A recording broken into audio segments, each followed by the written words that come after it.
다음과 모험의 철학자가 들려주는 철학 이야기, 홉스가 들려주는 리바이어던 이야기 그 두 번째 시간입니다.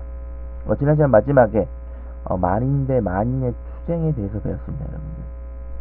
그래서 이 홉스를 이해하기 위해서는 이걸 정확히 이해하셔야 돼요. 그래서 이 만인 대 만인에 대한 투쟁이라는 의미를 두 번째 시간을 통해서 여러분들이 알아갈 겁니다. 자, 일단 홉스 선생님이 성악설을 주장하셨어요. 이걸 먼저 아셔야 돼요. 자, 성악설이란 말은 좀 익숙하죠. 여러분들이 이미 들어봤습니다. 언제? 맹자 선생님 공부할 때 맹자 선생님이 성선설을 주장하셨다고 하셨잖아요. 성선설이 뭐예요? 인간은 태어날 때부터 착하다, 선하다, 이게 성선설이었죠. 그래서 맹자 선생님은 그 증거로 사단을 제시하기도 했죠. 자, 반대로 맹자 선생님의 의견에 반대되는 그 학설, 인간의 본성은 악하다고 하는 것이 바로 성악설이에요. 성악설. 자, 그래서 동양에서는 성악설을 주장한 학자가 순자였고, 서양에서 성악설을 주장한 학자가 바로 홉스입니다. 홉스. 자, 이 말은 뭐냐면, 바꿔 말하면 원시 자연 상태의 인간의 본성이 드러나 있는 그 원시 자연 상태에서는 모두 인간이 어떻다? 그렇죠. 이기적이다, 이기적이다. 배고프면 사과를 먹는데 달리기 빠른 놈이 가서 먹는 거예요. 가서 막 달려서. 배려하지 않죠. 예의 범절도 없고 뭐 그런 게 없어요. 학교도 없으니까 예의도 안 가르칠 거 아니에요. 그게 바로 원시 자연 상태라는 거예요. 자, 이런 거죠, 여러분들. 자, 한번 그림을 보세요. 자, 여기 사과나무가 있죠.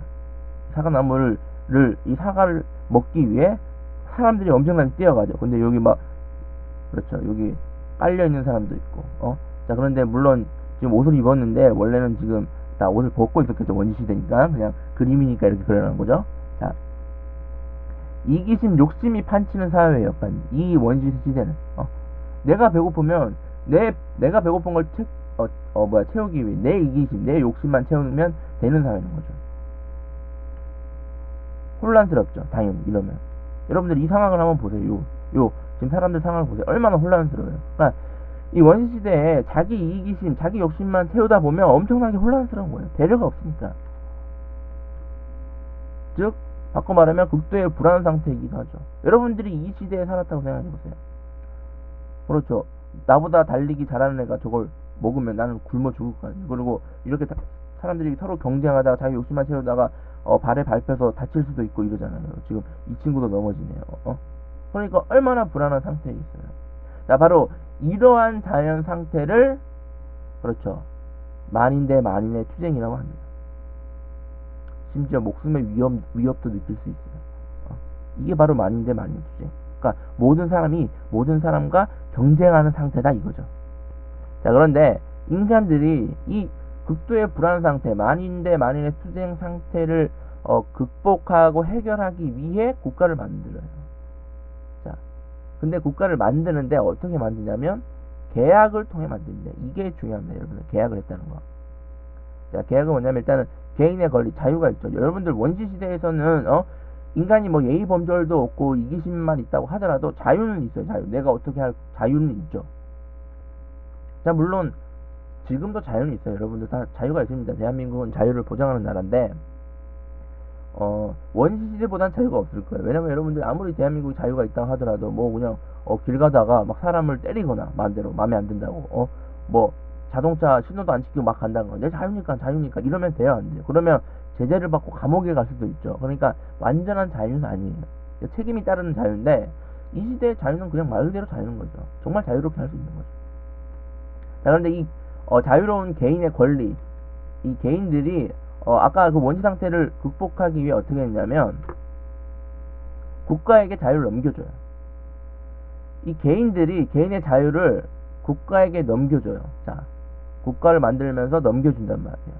야, 우리가 우리의 자유로운 걸 넘겨줄 테니까 그 대신 만인 대 만인의 투쟁 상태, 이 불안 상태를 해결해 달라. 그래서 국가가 성립된 거예요. 국가. 리바이어던이 성립된 거죠. 자, 이게 좀 어려울지도 모르는데 여러분 이렇게 생각해 보시면 돼요. 그 원시 시대에서 여러분들이 예를 들어서 사과를 내가 달리기를 잘하니까 사과를 이게 좀 많이 따왔다고 생각해 보세요. 그런데 저기 힘센 사람이 나한테 와서 사과를 뺏어가는 거야. 힘이 세다고. 그러면 어떻게 해요? 뺏길 수밖에 없죠. 줄 수밖에 없다는 얘기예요. 그게 자연 상태란 말이야. 자, 그런데 이게 불안하니까 국가를 통해서 여러분들 국가가 있으면 이게 국가가 있으면 그 행동이 어떻게 돼요? 도둑질이 되는 거죠. 그러면 그 사람 잡혀간단 말이에요. 그러면 국가가 이걸 보장해주면 좀 안전하다 이거죠. 내 사과를 지킬 수 있는. 그래서 내가 자유를 좀 제한을 받더라도 국가가 그렇게 제한을 주는 거예요. 나의 안전을 지켜주는 거죠. 그런데 그 역할을 왕이 한다 이거예요. 국가란 건 실체는 없는 거잖아요. 국가가 잡을 수 있는 거 볼 수도 있는 것도 아니고 또 리바이어던이 그걸 할 수도 없죠. 이건 괴물인데. 그러니까 이 역할을 왕이 했다는 얘기예요. 왕. 그래서 여러분들이 세계 역사를 공부해 보면 세계 인류의 역사에 최초의 왕이 있는 거예요. 왕이. 대통령이 있는 게 아니라. 자, 바로 이 상태입니다. 자, 이게 리바이어던 괴물이죠. 얘가. 근데 여러분들 요 밑에 있는 사람들의 표정을 한번 보세요. 어때요? 아까 사과 먹으려고 막 달려들 때와는 달리 행복해 보이죠? 웃고. 왜 그래요? 그렇죠. 이 불안한 상태를 극복하기 이 왕 그리고 리바이어던에게 자신의 자유를 맡긴 거예요. 계약을 한 거죠. 국가를 만든 거죠. 그래서 이 사람들이 평화를 얻은 거예요. 어떤 거. 그러니까 이렇게 국가는 만들어졌다. 이렇게 얘기하고 있는 겁니다. 홉스는. 자, 뭐 어쨌든 그렇게 국가는 만들어졌고 인석이가 텔레비를 보다가 뉴스 보고 속보가 나오죠. 괴물이 나타났어요. 한강 괴물에. 한강에 괴물이 나타났어요. 자, 그래서 이게 골치 아파가지고 얘기를 하다가 인석이가 동물들, 그러니까 개와 고양이와 말을 할 수 있잖아요. 그래서 그 능력을 토대로 괴물과 대화를 시도합니다. 그래서 괴물이 뭐라 그래요, 여러분? 자, 괴물이 이렇게 얘기해요. 여기 보면 인간은 좋은 걸 좋아하죠. 기분 좋아하네요, 되게.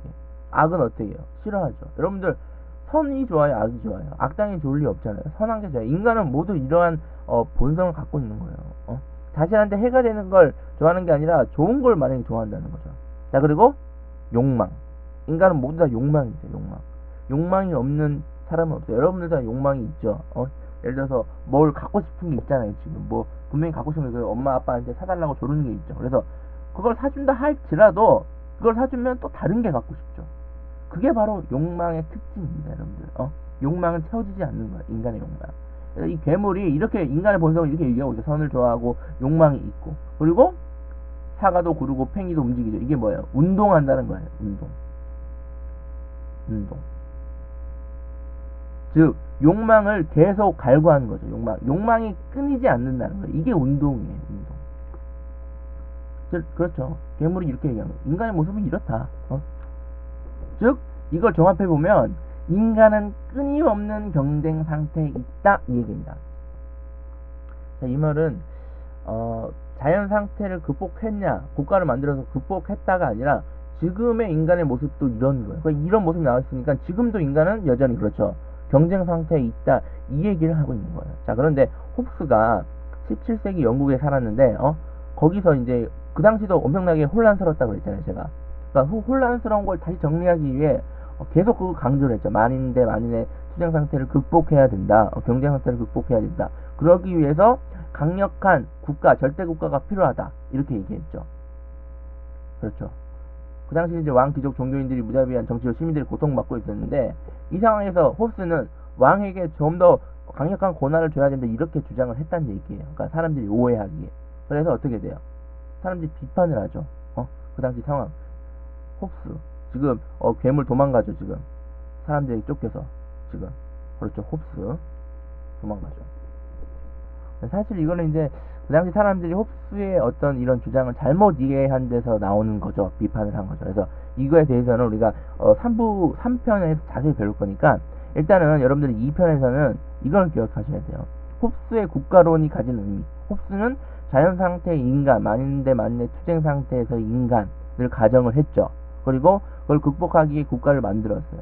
그럼 이 홉스의 국가론이 가지는 의미가 뭐냐면 첫 번째로 인간의 본성에 대해서 탐구를 했다는 거예요. 그 전까지는 그 전 홉스 이전까지는 국가가 어떻게 만들어졌다 이렇게 얘기하면 그렇죠. 인간의 본성을 드시고 그냥 뭐 신이 만들었다 이렇게 얘기를 했어요. 그런데 홉스는 신이 아니라 인간의 본성에서부터 국가의 출발을 찾았던 거죠. 자, 그렇죠. 그리고 인간의 이해, 인간의 본성을 통해서 인간을 이해함으로써 국가를 세웠다는 거예요. 그리고 즉 현실적인 해석이 될 수밖에 없어요. 신이 만들었다 그러면 현실적인 해석이 될 수 없죠. 신이 현실이 없으니까. 하지만 인간은 현실에 살잖아요. 그리고 인간의 경쟁심, 이기심은 현실에 있잖아요. 그러니까 현실에 있는 걸 가지고 인간을 가지고 홉스는 국가론을 세웠다는 겁니다. 이것이 바로 홉스의 국가론이 가진 큰 의미라고 할 수 있죠. 그렇죠. 국가의 형성과 국민의 의무에 대해서 현실적인 해석을 했다 이겁니다. 자, 그래서 2부는 이것으로 마치고 3부 시간에 이제 홉스가 오해를 받았다고 했죠. 그거에 대해서 좀 해명을 하기로 하고 지금 우리가 이제 21세기 대한민국에 살면서 어떻게 또 이 자연 상태 여전히 만인 대 만인의 투쟁 상태라 그랬잖아요. 이걸 어떻게 극복할 수 있는지에 대해서 배워보도록 하겠습니다.